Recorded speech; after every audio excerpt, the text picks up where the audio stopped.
আমার নাম ডায়না। আমি চরমন্দাজ থেকে, চরমন্দাজের একটা সাধারণ ফ্যামিলির মেয়ে। আমার বাবা আর আমি, আমার মা মারা গেছে ফেব্রুয়ারি মাসের 2 তারিখ।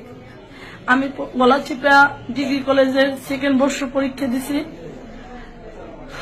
বিএসএস নিয়ে 3rd ইয়ার রেজাল্ট ভালো হইলে পড়তে পারবো। ছোটখাটো একটা ব্যবসা করি। আমি আনম্যারেজ, বিবাহ এখনো বসি নাই। বিএমপি আসতে পারে নাই, তারপরে এরকম আমার উপরে জুলুম করতে আসে। দেখেন আমার এই সের মতো বাড়ি গেছে, আমার পাওটা দেখেন, দেখেন আমার লজ্জার আর কিছু নাই। আমার সম্পূর্ণ শরীর, এইয়াতে আমার বুকে, এইয়াতে আমার এইভাবে আমার কোথাইছে। আমি যদি কোনো মেয়ে মানুষ থাকতো, আমার মনে করছি আমি সবার দেখাই, আমার কষ্ট। তারপর বাবা যদি, বাবা একটু সন্তানের বাঁচাইবে, আমার তো বাবা মা ছাড়া কেউ ছিল না, আমার তো ভাই নাই, মা মারিয়ে গেছে, বাবা ধরতে গেছে, বাবা লঙ্গি দেয় চুটটা মাথায় বান্ধা ল্যাংডা করে পিটাইছে। আমি ইজ্জত থাকার জন্য আমার গান উন্নাটা বাবারে দিছি, বাবাই দৌড়ে আওয়ামী লীগ অফিসের সামনে গেছে, উলঙ্গিটা খুললে বাবার ইচ্ছে ভাবে পিটাইছে। বাবা বসার মামার আনতে গেছে, আমার খালার বাসা, আমার 5-7টা বাসা ধরে জানা ফোন করে। আমার বড় হাতের ফোনটা হয়ে গেছে, 55,000 টাকা ক্যাশ ছিল।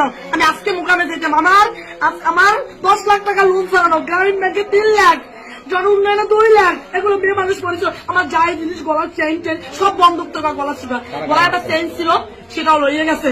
আমি নিরহ ভাবে আমি এই পরিশ্রম করি, কিস্তিগুলো টানি, আমি একটা কিস্তি বকেয়া দিই না। আজকে আমার দোকানটা পূজার বন্ধ, আজকে পূজার আসতে আসে একটা বেচা কিনা করতে পারতেছি না, কোনো কিছু করতে পারতেছি না। আমার তারপর পরবর্তীতে মানুষজন পড়ে গেছে, হাজার হাজার সর্বন্ত মানুষ ছিল, কেউ ধরে না। খালি একটা ব্যক্তি ওই রাস্তার মধ্যে আমার আপু গেছেন, আমার উন্নাটা ফেসাইয়া ঠাকুর ধরছে, কয়েকবার আপনি ধাক্কা দিছে, কেউ ধরে না। হাজার হাজার মানুষ ছিল, কেউ ধরে নাই। রেজাল মদ্দার বউ ডাইরেক্ট কইছে কেমন লাগে, আমার প্রতিশোধ ছিল, আমি প্রতিশোধের ই করছি। তারপর আমি কি করবো, চুপ করে ধৈর্য ধরে আমি খালি কাঁদছি, আল্লাহ তুমি বিচার করে। আল্লাহ আমার বাবার অঙ্গ প্রত্যঙ্গ আমার চোখ দিয়ে যাচ্ছি, আমার চোখ আমি বন্ধ করতে পারি না কালকে হইতে। আল্লাহ তুমি বিচার করে আইসালের সময় আমি আত্মহত্যা ছাড়া আমার কোনো উপায় নাই। আমি সাধারণ জনগণের কাছে বলতে চাই, আমি